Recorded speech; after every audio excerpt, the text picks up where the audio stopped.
4G স্পিডেও নামাজ দেখছি, 5G স্পিডেও নামাজ দেখছি, বাট আজকে একটা ডিফারেন্ট একটা গতির নামাজ দেখছি দেখি আমি আসলাম আর ভাবলাম যে এটালি একটা ভিডিও মানে আমি আপনারা দেখাই নামাজটা কত স্পিডের নামাজ ও দেখো কা। আল্লাহু আকবার আল্লাহু আকবার বিসমিল্লাহির রহমানির রহিম আলহামদুলিল্লাহি রাব্বিল আলামিন আর রাহমানির রহিম মালিকি ইয়াউমিদ্দিন ইয়্যাকা না'বুদু ওয়া ইয়্যাকা নাস্তাঈন ইহদিনাস সিরাতাল মুস্তাকিম সিরাতাল লাযিনা আন'আমতা আলাইহিম গহায়রিল মাগদুবি আলাইহিম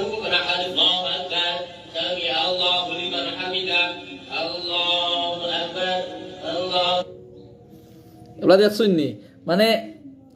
সামি আল্লাহ লিমান আমি দাও এবার আল্লাহু আকবার ওরা দোয়াল নি তা কেমনে দেখো মানে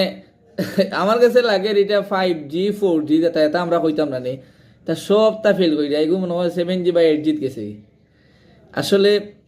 তারাবির নামাজটারে আল্লাহ পাকে আমরা দিছইন এটা আমরা খুশি হইতাম আর মন লাগাইয়া পড়ার চেষ্টা করতাম অত উড়াতাড়ি কইরা তো পড়ার দরকার নাই যদি মন লাগে যে উপরে কোনো একটা জিনিস পড়ছে আমি টেকে গেছি তো টেকাটারে কোন স্রোত যে মন লাগের অবস্থা আমার দেখিয়া আশি পাইছে বাট অন্তর খুব কষ্ট লাগছে ওলা আসলে বাংলাদেশের বাক্কা জায়গা চলে